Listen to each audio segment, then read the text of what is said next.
I'm back after 3 weeks.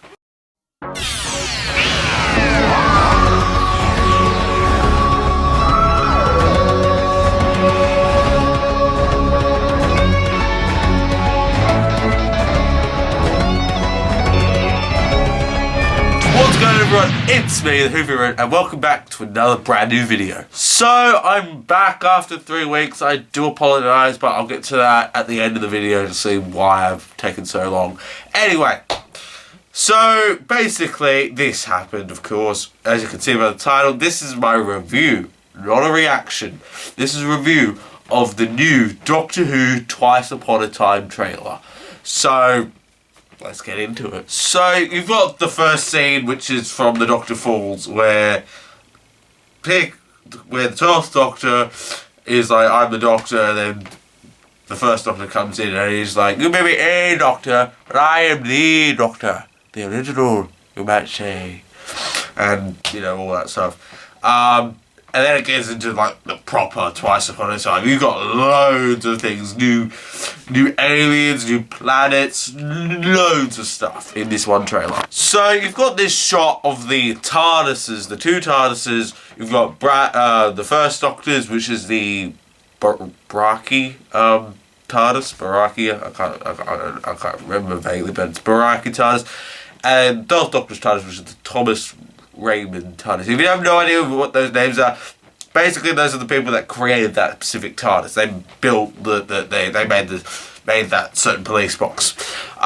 So you got the two things there, and it looks beautiful. It looks really, really stunning seeing the two TARDISes fly through the galaxies. And at first I was a little bit confused, because like I sort of looked at it, and it's like the Bradley TARDIS, well, the Hartnell TARDIS. I thought it was actually also the Capaldi TARDIS as well. I thought it was, because it looks very similar. Because I always get, because I think it's because of the. I'm looking at the picture now. It's got the sort of 4 lit up windows. You know, the 3 lit up. 3 at the top and only 1 lit up. The other 2 are just not lit up. So I was a bit confused. So like if I'm just going to play it.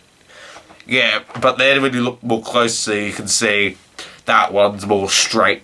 That one's more straighter and more thinner and more taller, which is, it just shows that it's at the heart of the box. But yes, this is a massive, big step up for the BBC, mainly because of the one YouTuber, John Smith.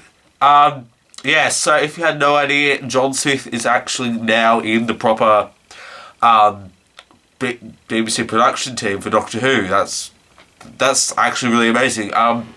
He was only given a little bit. He did the black hole bit from World Enough in Time, and then a bit for the Doctor Falls, and now they're giving him much more freedom with TARDIS shots and stuff. Hell, just imagine if he did that regeneration scene. But we'll come back to that. So, just seeing John Smith's, it looks brilliant. But I'll get on to John Smith later. So, the next shot you've got is basically you got David Bradley's first Doctor and, of course, Capaldi debating over the sonic sunglasses in some sort of room, and yeah, all right, but I suppose you have an excuse, Moffat, to bring the sunglasses in. Just don't overuse them. Basically, what I mean by what I'm saying, why I don't feel comfortable with the sonic glasses, is because they were terrible in Series 9. They were just not cool. They were given a proper. They were given a proper purpose in Series 10 from Oxygen all the way through the Monk trilogy, because the Doctor was blind. He needed the glasses to see, to get a visual image of the thing. But here, I guess you have an excuse, because this is Capaldi's last story and Moffat's last story, so yeah, you dodged a bullet there, Moffat. But it's good to see the chemistry between Capaldi and Bradley. It looks really quite funny, like especially with in the Children of Need clip, where he's like, "My TARDIS, what's happened? It's hideous. Have I been burgled?" And it's just like, it's very good comedy. I think it's some pretty funny chemistry, but we'll have to wait and see. So the next few shots, we've got the Bill standing with the Doctor behind it, well, in front of Bradley's TARDIS. Thoughts on Bill? Ugh. I'm a bit mixed bag, because I really liked her departure, but then again, I felt it wasn't a proper goodbye, although I really did like the goodbye. Basically, I was glad that she had a different sort of ending. Like, when we found out that Bill got turned into Simon, that was like, okay, sometimes, Moffat, I know you're mainly a pain when writing, but now, you've done some pretty exceptional stuff. But, yes, we decided to bring her back as a puddle, which I felt was pretty okay, just as long as the Doctor never knew. But it felt like they didn't really have their departure was a bit rushed. Now, before I get yes, okay, the classic series, the king of rushed departures, where companions only depart at literally the last 5 minutes, out of nowhere. Yes, I understand that, but I think this probably is because I've adapted to the new series and they have a long departure, and it sort of shows that, which is obviously better. But yeah, so I'm both not happy and happy that she's back. Happy because they'll have finally a long, a proper departure, but not happy because it ended so well. Like, it would have been nice if the Doctor thought Bill was dead, but yeah, I'm sort of just jumping one side, so I don't know.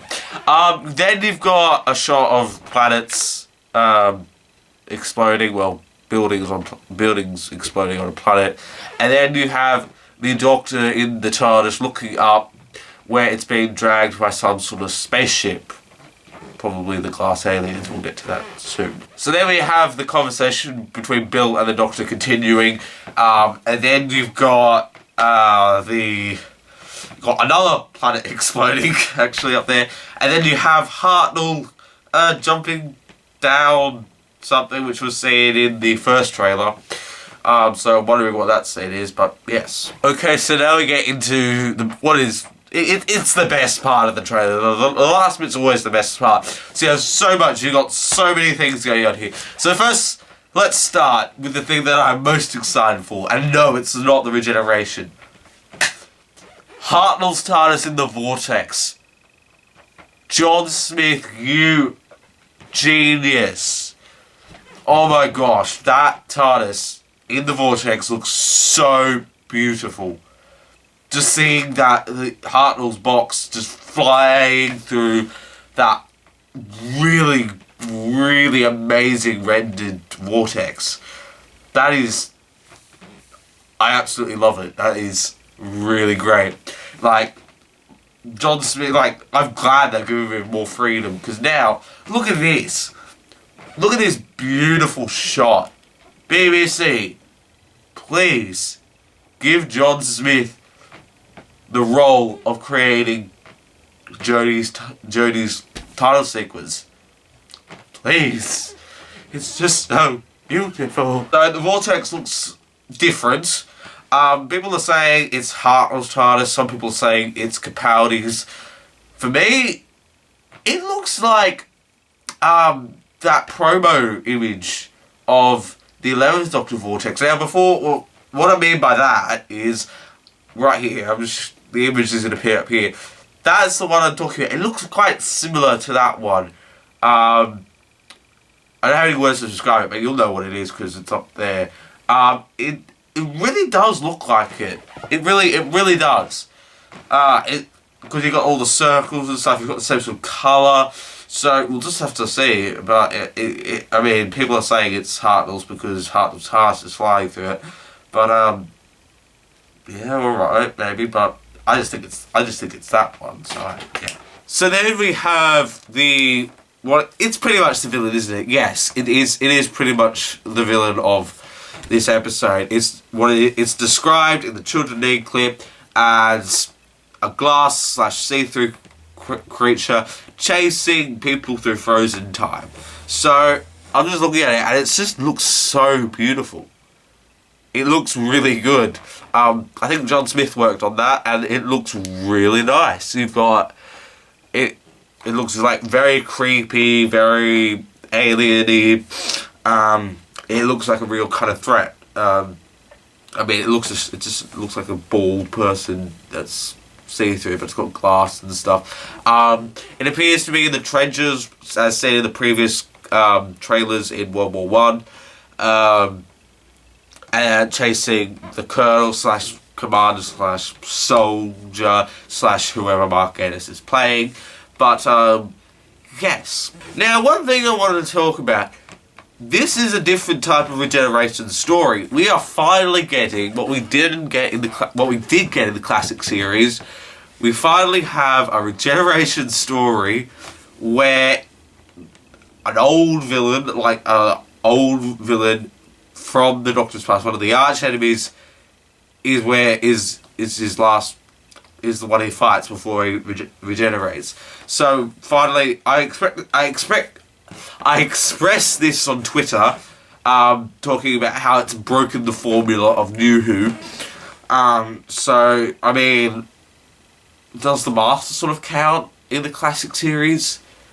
No, because he only... I mean, he was meant to come into... Roger Delgado was meant to come into the final game, which would have been Pertwee's final story, but due to his sudden death, they had to change it and turn it into Planet of the Spiders. So I guess it doesn't really count. But what I like about it, they're breaking the formula. It's not going to be massive old monster like the Time Lords, the Daleks, the Cybermen. It's just going to be a new villain. Now, what I like about this is they've done it differently. Basically, that's what I just said. I'm just trying to think of the words. Basically, even though it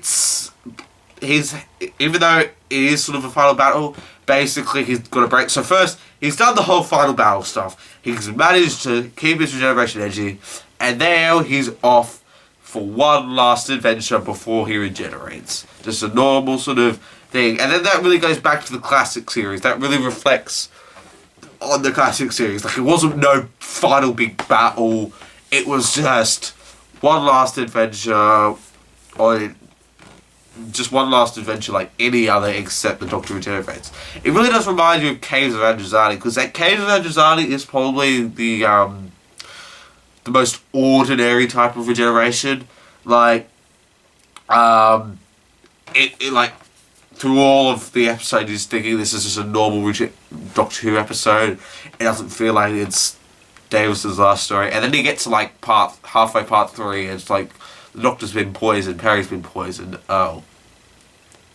Well, there goes bye-bye Peter. Davison, I mean, not Peter Capaldi, but we have to say goodbye to him. And so then we have a shot of basically Bradley and Capaldi running away from a massive explosion inside some sort of structure, some sort of monastery, I think. But covered in vines, which is also seen in the previous trailer, and I think a bit in this trailer before. So, boom. And then we have the clip that everyone was so much fanboying / crying about. Not me personally, because I was fanboying at the TARDIS travelling through the vortex. Yeah, that's the type of fan I am. That's a true Doctor Who fan. Just kidding, there's no true fan. Actually there is. You have to watch both the classic and the new series. So we have the shot of Capaldi regenerating. Everyone's really sad, everyone's things. But let's go into detail. So, it appears to be a bit different. It looks much more orange compared to what would it be? Since Tenet's Regeneration, his one was much more yellow, like fiery yellow. His one's more orange. Like, also, you sort of see down the sort of, if you go down, you can just make out Capaldi's head. Now, as you can see by the TARDIS, it's gonna get destroyed. It's pretty obvious. They did it for every era. You've got to destroy your TARDIS. That's sort of the rule that's going on here. So if you're head showrunner and you're at the end of an era, you're gonna regenerate. Your Doctor's gonna regenerate. Basically, everything's gonna be new TARDIS. You gotta destroy your old TARDIS set, which I guess is a shame, really. Like, I'm starting to see why, how attached they would have got to. Basically, now they have to sort of really blow it up, really, and then put it into cold storage and dismantle it. It's gonna be quite sad. Like, now I feel how the team felt in 2009 when they had to destroy Tennant's TARDIS. I mean, they put it up for the Doctor Who experience, of course, but since that's closed, what's going to happen now? So, yes, but anyway, the regeneration. It looks interesting. Considering that it's blowing up the TARDIS, yeah, I can sort of see, because if you look at the regeneration coming out of the hands, they're stretching like a really long way compared to just literally like a few meters, but it's like stretching a long way, so you can see it's probably going to blow up. But the thing is, if you look at especially Capaldi's face, you can just make out. Now, if you look at if you watch The End of Time regeneration with Tennant's Doctor, he just goes off like a rocket. You don't even see his face because it's just completely submerged in regeneration energy. It's like, literally, Tennant isn't going off like a rocket. If you watch his regeneration unscored, no music, basically you hear literally a rocket taking off. That's his regeneration sound. It's pretty fascinating if you watch it. So go check it out. But yes, anyway, it just sort of looks a bit strange. Like, if he's destroying the TARDIS, wouldn't he be doing it at full force rather than, like, because it looks like he's not really giving it his all. He's sort of holding a bit back or something. But yes, but then again, this could be another fake regeneration, but I pretty much doubt it. But I think this is the full thing, which is good. But yeah, so I had to put this in at the end. Only a few more days to go until only a few more weeks to go until we cannot say that thing anymore. No, not that Capaldi's the Doctor. Don't forget to subscribe to the official Doctor Who YouTube channel. Or is it click below? Don't forget to subscribe to the official Doctor Who YouTube channel. There you go, Capaldi just corrected it too. Anyway, that does it for this video. So, what's happening with me? What's happening after 3 weeks? Well, I have 3 videos in the works, minus this one, because this one's going to be uploaded first. I've been working non-stop on a video that's taken me quite a long time. It was filmed back in November. Yeah, that was ages ago, isn't it? I'm also on holidays. I forgot to mention that, but I said that in my Dark Eyes trailer. Also, go check that out. That took me an hour to do. I was just bored, but yeah. So I'm on holidays. I'm on my 6 weeks holidays. Also, so I've got 3 videos coming out. A big one, which involves Big Finish. My Blood of the Daleks review. Haven't started that because I'm a bit nervous to doing that review. I feel like I've hyped it up too much and I don't really know how to give an honest opinion on it. But that's coming. And then I have another one, which I might express to you now. It will be due to this being only a few more days to Christmas, and this is Moffat's last story, Capaldi's last story, I'm going to make a video summarising or a review of the Moffat era, see what I liked, see what I disliked, mainly disliked, but just overall, like, how it affected my viewership back when I was at, like, 8 years old, 9 years old. I was in year 2 at school back in 2010, so make that age up for me. I'm 15 now, so make up, calculate the age, because I'm terrible at maths, so yeah. So yes, 3 videos coming out, 2 Big Finish ones, a secret one, and the Blind Daleks review, and then summarising and reviewing the Moffat era. So those are the 3 stories that are coming out. Also, when it comes to Christmas, or before Christmas, I'm going to be around a lot of places. That's because we're going on holiday. Basically, we'll be back at my holiday house, and when I do my Christmas collections, that will be somewhere other. That'll be at my grandparents' place, so which you can also check out on Cale Brooks' channel with the 100 subscribers Warhead challenge. But anyway, none of that. So I'll be around a lot of places, so don't get confused. But hopefully editing will stay up because I have to put it on hard drives and stuff. So yes. Anyway, thank you for watching, and I'll see you guys next time. This is me, the Whoville Red, signing out. Goodbye.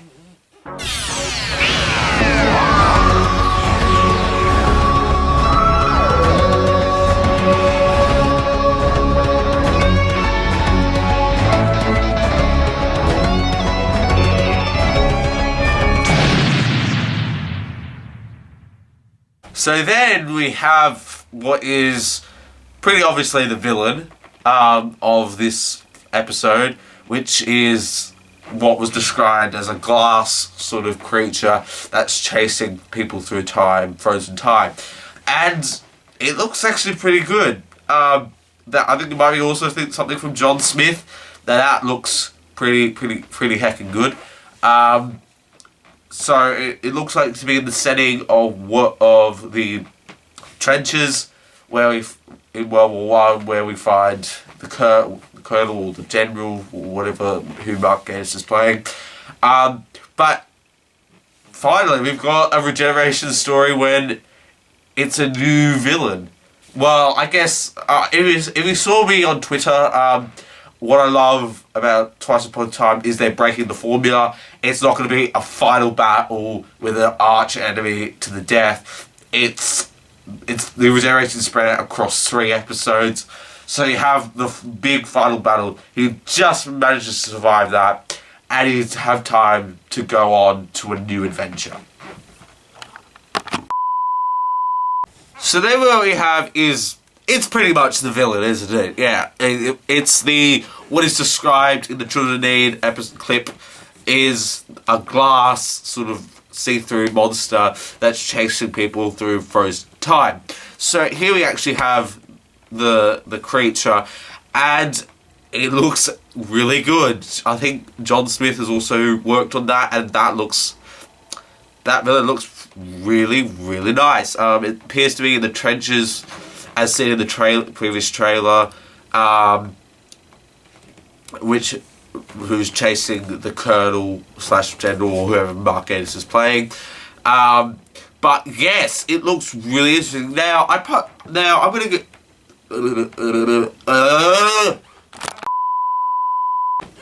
So then we have the creature, the see-through creature, which is, it's pretty much the villain, isn't it? Yeah, it's pretty much the. So then we have what is pretty much it's pretty much the villain, isn't it? Yeah. What it's described in the Children of Need clip as a see-through / glass creature that is chasing people, or chasing the colonel / Mark Gatiss. This is Mark Gatiss. Oh my gosh, this is. Oh fucking hell. Oh, how many takes have I done on this? So then we have the villain. The villain. That's beautiful.